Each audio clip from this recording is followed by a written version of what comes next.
My name is Ava Reynolds, and I'm 29 years old. Last Tuesday, I came home from work expecting the usual things: the soft hum of my old fridge, the faint detergent smell in the hallway, maybe my boyfriend scrolling his phone on the couch. Instead, I opened my front door and felt something in my chest tilt. Liam was sitting on the couch, hunched forward, elbows on his knees like he'd been waiting for a verdict. His eyes were red, like he'd either been crying or working very hard to look like he had. In his hand, there was a piece of paper, wrinkled at the edges from how tightly he was holding it. Behind him, across the room, my desk drawer hung open. The small lock I'd installed myself was dangling uselessly from the front, bent, torn metal, like someone had pried it open with brute force. Someone had. He looked up when he heard the door close. "I found it," he said. My brain took a few seconds to catch up. The way he said it wasn't relieved. It wasn't happy. It sounded like triumph mixed with panic, like he'd finally gotten proof of something he'd been dying to be right about. "Found what?" I asked slowly, my gaze flicking from his face to the open drawer. "Liam, what did you do to my desk?" "I had to know," he said. His voice cracked just enough to sound pathetic, not enough to sound innocent. "Ava, you've been hiding something. You locked that drawer. You never lock anything. What else was I supposed to think?" My throat went dry. "You broke the lock," I said, each word coming out flat, heavy. "On my desk." He lifted the paper in his hand. "I was right. You were hiding something." I caught a glimpse of the header, the dealership's name, the date, the tiny print of a VIN number. My heart sank and flared all at once. Of all the things he could have found, he'd found that. That white slip of paper represented 18 months of my life. Late nights at my laptop freelancing on top of my day job. Skipped trips, saying no to concert tickets and weekend getaways. Quietly moving money into a separate savings account Liam didn't know about because it was supposed to be a surprise. A 2023 Honda Civic, $23,000. Paid in full 3 days ago. The car I'd been planning to give him for his birthday next month. The car he'd been drooling over every time we passed the dealership on the way to his favorite taco place. He raised his eyebrows like he'd caught me in a lie. "Who is it for?" he demanded. "Who bought you a car?" The room went very still. It would have been funny if it didn't feel like something inside me was breaking. "It's not for me," I said. "It's for you." He faltered, confusion flickering across his face. "What?" "It's your birthday next month," I said. My voice sounded weirdly calm, like it had gone past anger into something colder. "I've been saving for a year and a half, working overtime. That drawer was locked because the paperwork is in there, because I wanted to surprise you." He stared at the receipt like the numbers might rearrange themselves into a better story. "You bought me a car?" he whispered. "Yes," I said, "I bought you a car." For a second, there it was, the expression I'd pictured in my head 100 times. The shock, the shine of happiness, the disbelief. But in the fantasy in my head, he was standing in a parking lot with a bow on the hood, not clutching a receipt he'd found after breaking into my locked desk like a detective in a cheap movie. Tears started spilling over his lashes. "Ava, oh my God, I'm so sorry. I've been cheated on before, okay? Every woman I've dated has lied to me, every single one. I saw you locking that drawer, and I couldn't stop thinking about it. I needed to be sure." "Sure of what?" I asked quietly. "That I wasn't cheating?" "Yes," he said, like that should have been obvious. "You've been working late, hiding your phone sometimes, acting secretive about your finances, and you locked that drawer. What was I supposed to think?" "That you could ask me," I said, "like a grown adult." He flinched. "But you didn't ask," I continued. "You broke my lock. You went through my private things. You decided I was guilty, and then went looking for proof." He stood up, the receipt shaking in his hand. "But you weren't," he said quickly. "That's the point. You weren't cheating. You were buying me a freaking car." He gave this desperate little laugh, like we were going to rewind and pretend this was all a romantic misunderstanding. "This is the sweetest thing anyone's ever done for me. Ava, baby, look at me. I'm so sorry. I'll pay you back for the lock. I held out my hand. "Give me the receipt." His smile froze. "What?" "The receipt, Liam." I didn't raise my voice. I didn't have to. "Give it back." He hesitated, then placed it in my palm like it might bite him. "Where's the key to my desk?" I asked. He swallowed. I broke the lock with a screwdriver, but that doesn't matter now because—" "It matters," I said. "It really, really matters." I walked past him to the desk, the drawer still hanging stupidly open, the metal bent and cracked where he'd forced it. The screwdriver lay on the floor like a smoking gun. "You broke into my private belongings," I said. "You didn't trust me. You didn't talk to me. You just decided I must be cheating because that's what your exes did. He moved closer, reaching for me. Ava, I'm sorry. I told you I have trust issues. I told you what my ex put me through. She cheated on me with 3 different guys. She lied right to my face. I can't just turn that off. And I'm not your ex, I said, turning to face him. I never gave you any reason not to trust me. You made me pay for what she did. He wiped at his eyes with the heel of his hand, frustration creeping into his tone. You're throwing away 2 years over one mistake? One? One mistake? I repeated. You broke my lock. You invaded my privacy. You accused me of cheating before you had any evidence. That's not a little mistake. That's who you are when you're scared. He winced like I'd slapped him. But I'm sorry, he insisted. I'll go to therapy. I'll work on my issues. I'll pay for a new desk, a new lock, whatever. Just don't do this. Don't throw us away. And the car. His voice broke. You bought me a car, Ava. I was going to, I said. Past tense. His eyes widened. What does that mean? It means I'm returning it, I said. Or keeping it for myself. I haven't decided yet. But I'm not giving a car to someone who thinks breaking into my locked furniture is an acceptable way to handle anxiety. He stared at me like he didn't recognize me. Maybe he didn't. Maybe I didn't either. You can't be serious, he said. You're really going to end things over a stupid lock? No, I said. I'm ending things because you don't trust me. The broken lock is just the evidence. He shook his head, angry now. You're being cruel. You know what I've been through. You're punishing me for being scared. I'm setting a boundary, I replied. There's a difference. His jaw clenched. Ava, come on, you love me. I felt something twist in my chest at that. Because it was true. I did love him. Or at least, I loved the version of him who held my hand in grocery store lines and fell asleep halfway through movies and kissed my forehead when I was stressed. I didn't love the version who broke into my desk because he'd rather believe a nightmare than trust the person he claimed to love. Pack your stuff, I said softly. You need to leave. He stared at me, completely blindsided. You're joking. I'm not. I walked toward the kitchen, the receipt still in my hand. You have until I finish making dinner. After that, if you're still here, I'm calling the cops to report the property damage. Property damage? He repeated, incredulous. Over a stupid lock? Yes, I said, turning on the stove. The click, click, click of the burner sounded too loud in the silence. You broke into my desk with a screwdriver. That's damage to my property and a violation of my trust. Behind me, I heard him choke out a curse, the soft thud of him sinking back onto the couch, the frantic tapping of his fingers on his phone. I didn't have to look to know he was texting someone, probably his best friend, maybe his sister, building his version of events before the night was even over. I poured pasta into boiling water while my relationship burned quietly in the next room. 20 minutes later, I drained the pot and plated my dinner. Liam was still there, still pacing, still crying, still trying to argue, swinging wildly between tearful apologies and angry justifications. Then there was a knock on the door, followed by the familiar voice of his best friend, low and disapproving in the entryway. I ate at the dining table while they carried out his bags. On his way out, his friend shot me a look full of contempt. You're heartless, he muttered. He's traumatized, and you're punishing him for it. Make sure he takes all his stuff, I said without looking up from my plate. I don't want him coming back. The door slammed. The apartment went quiet. I sat there alone, twirling pasta on my fork, the car receipt folded neatly beside my plate, the broken lock on my desk catching the light like a small, ugly truth. The next morning, I called the dealership and scheduled the return. Day 1 after the breakup, my phone turned into a slot machine of bad decisions. Notifications kept lighting up my screen in bursts. Texts, missed calls, voicemail icons, stacking like a losing streak. I turned it face down on the table at first, tried to drink my coffee and pretend the buzzing wasn't making my nerves hum. Eventually, curiosity won. 26 unread messages from Liam. The thread felt like a time-lapse of his mind unraveling. It started with apologies. Ava, I'm so sorry. Please talk to me. I didn't mean to hurt you. I was scared. You know what my ex did to me. Then it morphed into justifications. You overreacted. It was just a lock. I had a reason to be suspicious. You were hiding stuff. Any normal person would have looked if they thought their partner was cheating. By the end, it was anger. Fine, be alone then. You'll never find someone who loves you like I did. Enjoy your stupid desk.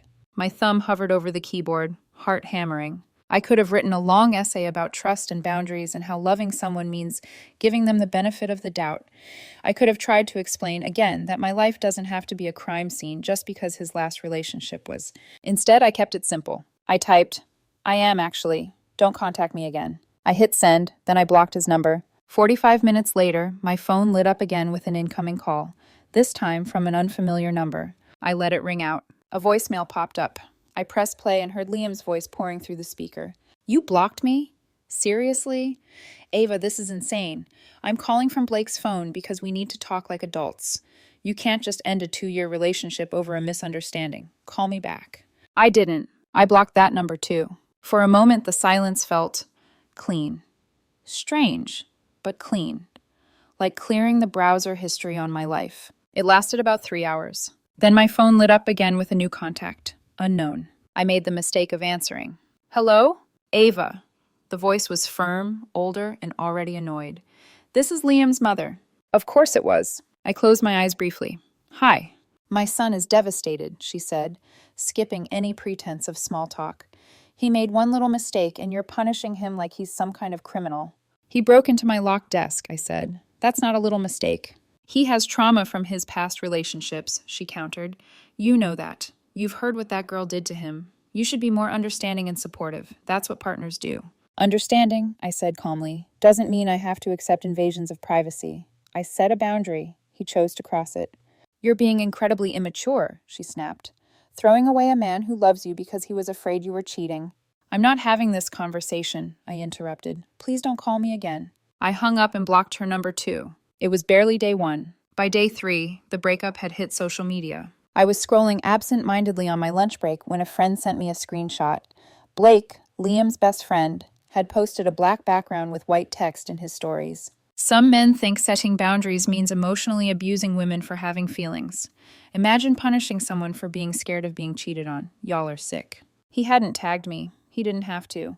Everyone in our mutual circle knew who dated the guy with trust issues and a recently broken heart. My DMs started filling up. Hey, everything okay? Saw Blake's post. Is that about you and Liam? What happened? I could have stayed vague. I could have said it was complicated and left the narrative in Blake's hands. Instead, something in me hardened. I copied and pasted the same short version to everyone who asked. Liam broke into my locked desk with a screwdriver looking for evidence I was cheating. I wasn't. He found the receipt for the car I bought as a surprise birthday gift for him. I broke up with him because of the violation of trust and privacy. The reactions were mixed. Some friends sent angry face emojis and WTF, that's psycho messages. Others tried to play mediator. He shouldn't have done that, but a breakup seems extreme. Couldn't you guys have done therapy? He's been through a lot. I didn't argue. I just repeated the same sentence in my head like a mantra. He broke into my locked desk. By day 5, I thought the universe might give me a break. It did not. Instead, I got a message request on Instagram from someone whose name I vaguely recognized from Liam's past stories. Emily Hart. My heartbeat picked up. Emily was the ex. The cheated on me with 3 guys ex. The villain in every war story Liam had ever told me about his broken trust. I stared at the notification for a full minute before opening it. Hey, Ava, I hope it's okay I'm reaching out. I got your info from a mutual. Heard what happened. Thought you might want some context. This won't be fun to read, but it might help. There were 3 attached screenshots, the tiny thumbnails staring up at me like landmines. My fingers trembled a little as I clicked the first one. It was an old text thread between her and Liam.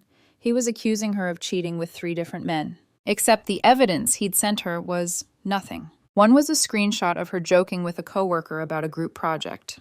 One was her confirming a deadline with someone whose contact name was just Chris, Design. Another was her sending a meme to a mixed friend group chat. He'd circled sentences, demanded explanations, insisted she must be hiding something. I swiped to the next screenshot. Liam, if there's nothing to hide, give me your passwords. Emily, no, I'm allowed to have privacy. Liam, wow, so you are cheating. Emily, I'm not. I just don't want you digging through every message I've ever sent. Liam, you're controlling and secretive. I can't be with someone like that. The third screenshot was the one that made my stomach drop. It was him messaging her after they'd broken up. Liam, you're the reason I can't trust women. You broke me. Every girl after you will pay for what you did. Every girl after you will pay for what you did. I stared at that line for a long time. And then I looked around my apartment, the damaged desk, the empty corner where his guitar used to lean, the quiet hum of the fridge, the car receipt tucked neatly in a folder on the table, waiting for the return appointment. The message from Emily continued below the images. He told me I cheated with 3 guys. I didn't. I texted coworkers. He twisted it. When I refused to give full access to my phone and laptop, he called me controlling and secretive. I'm not saying this to start drama. I know what it's like to be on the receiving end of his paranoia, and I thought you deserved to know this isn't new. I'm really sorry you're going through it. My first reaction was anger, not at her, but at him, at the way he'd told me that story, how he'd painted himself as this wounded hero whose faith had been shattered. He left out the part where he'd been digging through her life like it was a crime scene. He left out the part where the villain might actually be his reflection. I took a deep breath and typed back. Thank you for sending this. I'm really sorry you went through it too. It helps to know I'm not crazy for drawing the line where I did. She responded a few minutes later. You're not crazy. You're smart.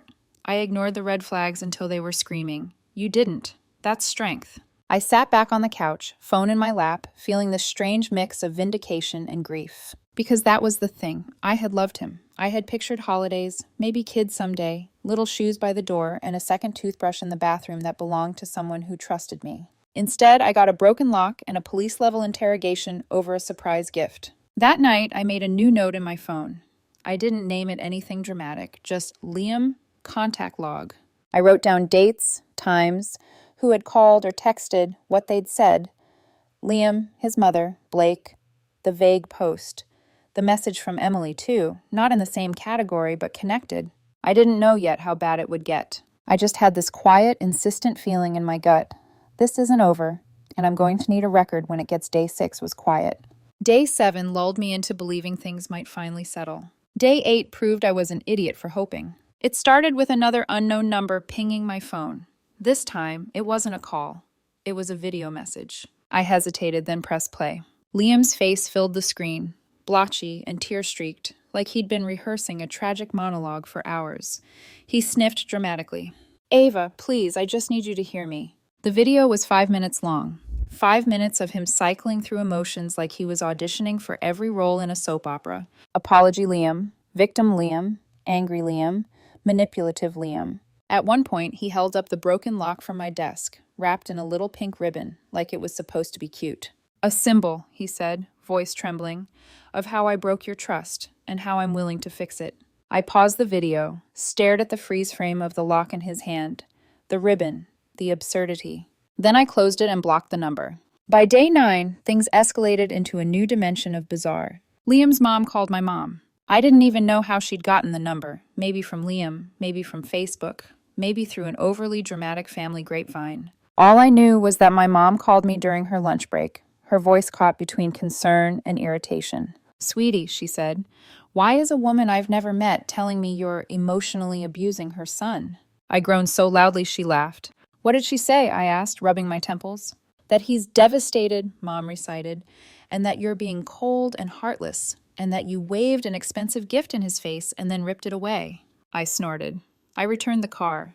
You don't say, Mom deadpanned, because she made it sound like you stole the last lifeboat off the Titanic. I sighed. Mom's tone shifted, softened. Ava, sweetheart, you didn't do anything wrong. Setting boundaries isn't cruelty. Breaking into locked furniture is. Thank you, I whispered. She kept pushing, Mom said. Told me you should have forgiven one mistake.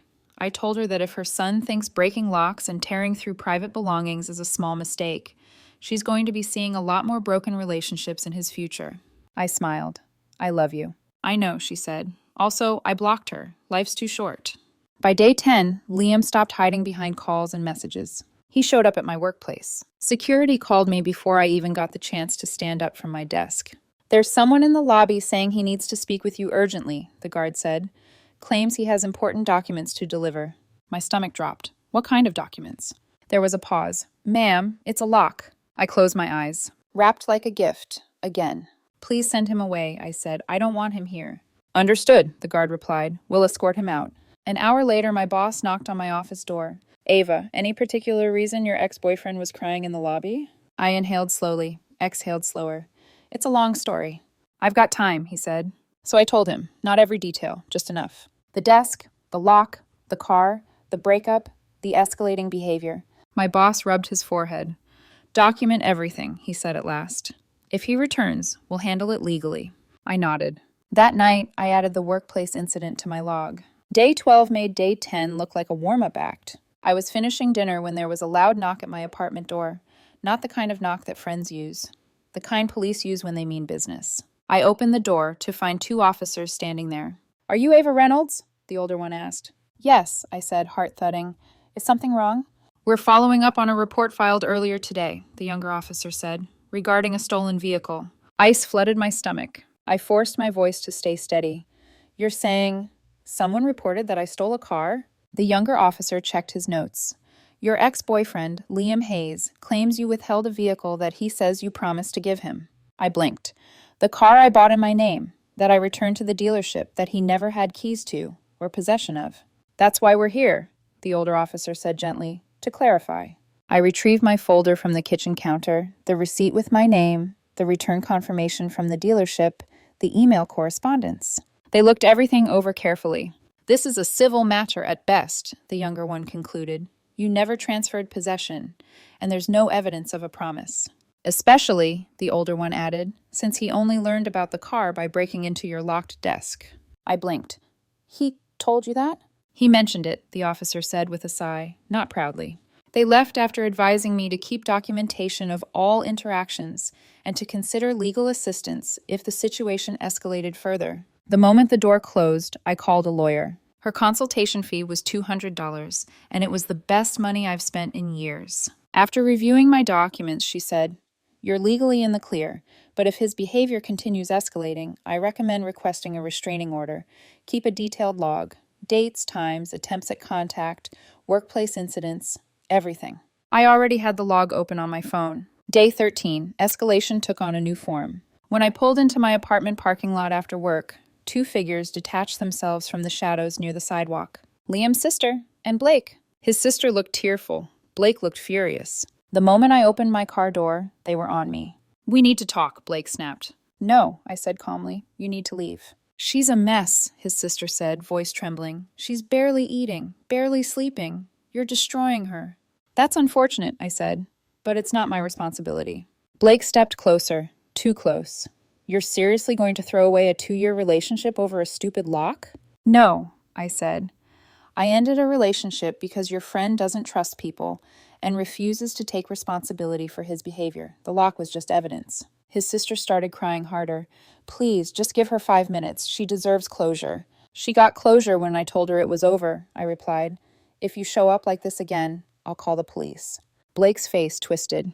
You're going to regret this. She was the best thing that ever happened to you. I shut my car door and walked inside without looking back. Day 15 was the breaking point. I was at work when I received an email from a family lawyer, Liam's family lawyer. They were threatening to sue me for promissory estoppel, claiming I promised Liam a car and he relied on that promise to his detriment. My laugh was humorless. I forwarded the email to my lawyer. She called me within the hour, laughing. This is ridiculous, she said. There's no case here. A promise requires actual detriment. He took no action. He didn't even know about the car until he broke into your desk. So what do I do? I asked. I'm filing a response to shut this down, she said, and I'm recommending we request a restraining order. This is harassment. We filed that afternoon. New phone number, new boundaries, new resolve. But Liam wasn't done, not even close. The restraining order hearing was scheduled for the following week. I told myself, naively, that Liam might back off once he realized lawyers and courts were involved, that even he would see the line he'd crossed and quietly retreat. But people who don't respect boundaries don't suddenly learn to once someone draws them. Day 16 arrived with silence. Day 17 tried to mirror it. Day 18 shattered it. I was brushing my teeth before work when my doorbell rang. Once, then again, urgently. I padded to the peephole, toothbrush still in my mouth. A man in a suit stood in the hallway. Not Liam. Not someone I recognized. I opened the door a crack. Yes? Ms. Reynolds? He asked. Yes. You've been served. He handed me a packet of documents. Liam's attempt to preemptively counter the restraining order with claims of emotional damages, broken promises, and my refusal to communicate.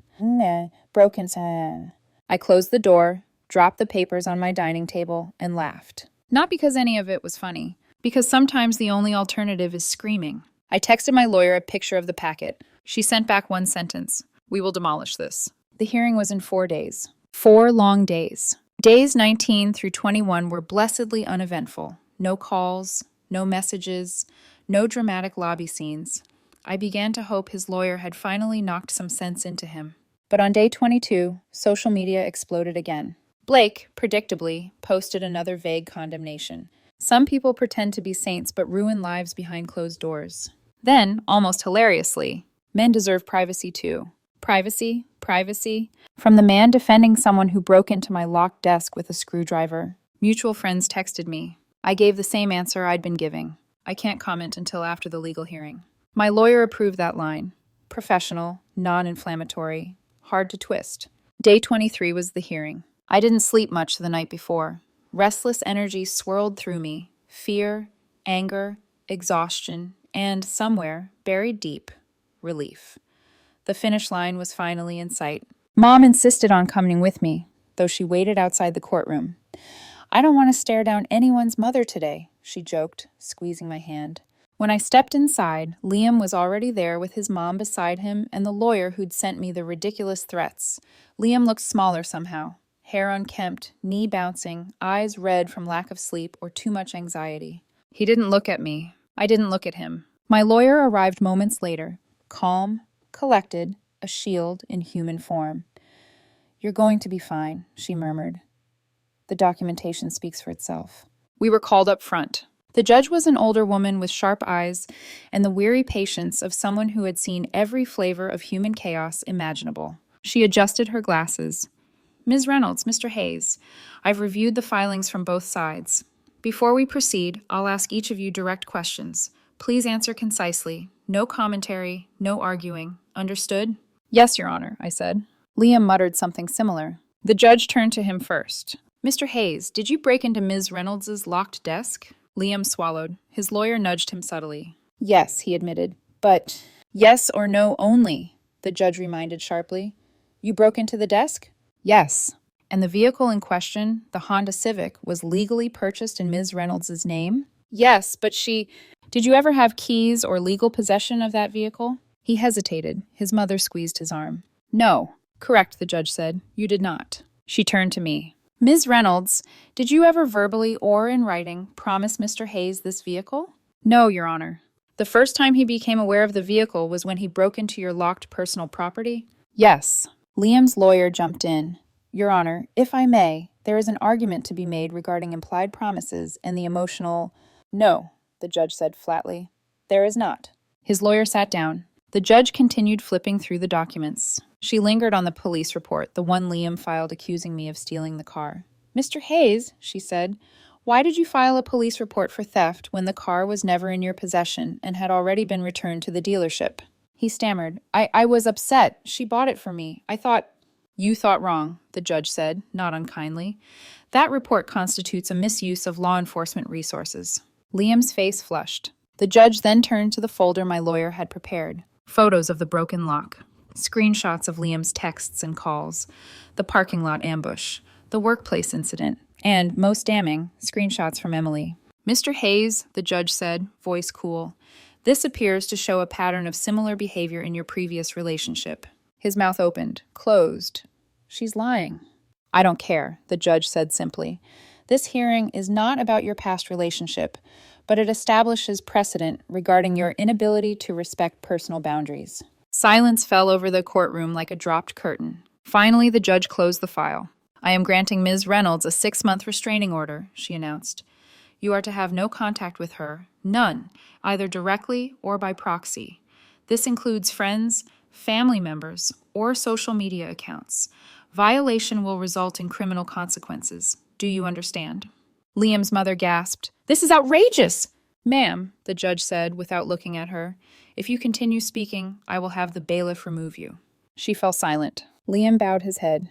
"Yes, Your Honor." The gavel came down. Just like that, it was over. Or at least the legal part was. Outside the courtroom, as I stepped into the hallway, Liam's mother rushed forward. "You ruined him," she hissed. "Do you understand that? He's broken because of you. Before I could respond, my lawyer stepped smoothly between us. "Ma'am," she said calmly, "you are now violating the restraining order by proxy. Leave immediately." The mother's eyes widened. She backed away as if burned. Liam looked up at me once, just once, not with anger, with something close to realization. Maybe regret, maybe shame, maybe recognition of the fact that this moment, this courtroom, this outcome was shaped entirely by his own choices. But I didn't care enough to analyze it. I turned away. Mom pulled me into a hug the moment I stepped outside. I felt my shoulders finally release tension I'd been carrying for weeks.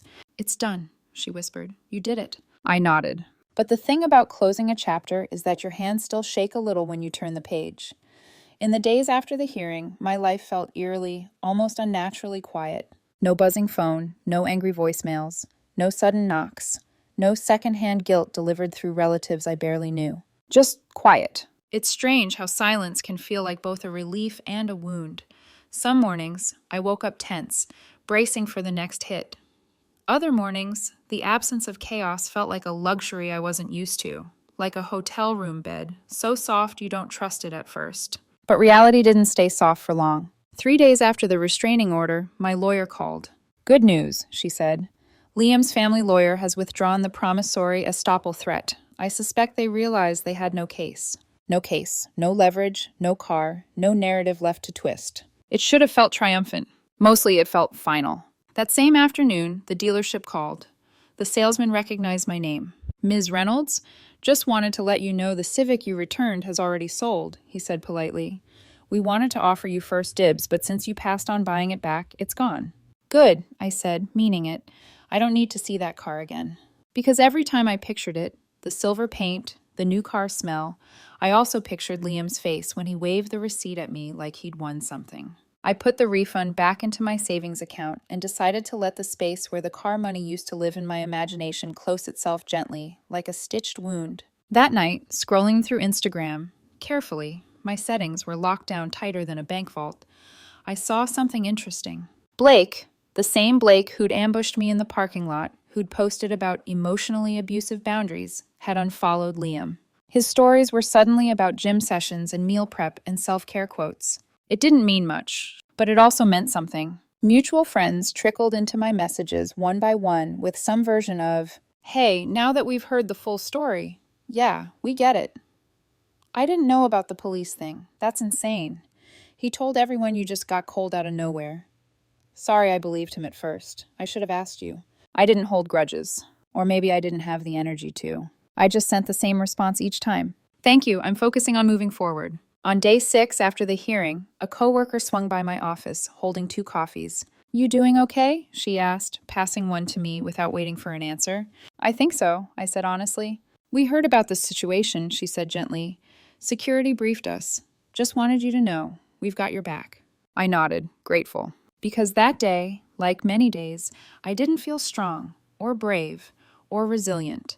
I felt like a person who'd barely kept her life from cracking in half. That night, after dinner, I walked over to my desk. The same desk where everything had blown up. The same drawer with the destroyed lock. I'd replaced it with a reinforced one, a sturdier model, the kind meant for actual security. The drawer clicked shut with satisfying certainty. I ran my fingers over the metal, palm flattening against its cool surface. It didn't remind me of betrayal anymore. It reminded me of boundaries. It reminded me that I wasn't willing to trade my peace for someone else's paranoia, no matter how much I cared or how much I wanted things to work. I sat down, opened my diary, something I hadn't done in months, and wrote, "Someone who loves you doesn't break into your locked things. Someone who loves you trusts you until you give them a reason not to. Someone who's healed doesn't make you pay for the wounds they refuse to treat." I paused, then added, "And no surprise gift is worth losing your dignity over." The next day, my therapist said something that stitched everything together inside me. "You enforced a boundary, Ava. He tested it. You held firm. That was not cruelty. That was self-respect." Therapy became part of my weekly routine, not because I felt broken, but because I wanted to stay whole. On week 2, I learned through a mutual acquaintance that Liam had moved back in with his parents temporarily. Apparently, the workplace incident had reached his boss, and he'd been given a verbal warning about professionalism and conduct. His best friend, previously his loudest offender, had gone quiet. His sister unfollowed me. Then, strangely, followed me again, then unfollowed me. Twice. People process disappointment in weird ways, I guess. By week 3, the story had stopped spreading. The comments, the whispers, the justification campaigns, they fizzled out. And life resumed. Not in a back to normal way, more like in a finally rebuilding something that resembles normal way. I kept my evenings simple, cooking dinner, reading, calling my mom more often, sleeping without flinching at every outside noise. One night, while rearranging my living room shelves, I found an old movie stub from a night Liam and I saw some action film he'd insisted would change my life. It didn't, but finding the stub did, because it reminded me that most relationships don't end in one big explosion. They end slowly, quietly, over the course of small betrayals the other person refuses to acknowledge. The lock was just the last one. A few days later, I received a text from a friend who'd known Liam long before I did. She wrote, "I'm glad you got out. He did similar stuff in college. Not the breaking things, but the paranoia. It always got worse before it got better, and it never stayed better." I stared at the message for a long time. Then I deleted it. Not because I didn't care, but because I didn't need it anymore. I had my answer months ago, the moment I saw the broken lock hanging from my desk like a cracked tooth. The relationship had been rotting long before that night. I just hadn't seen it.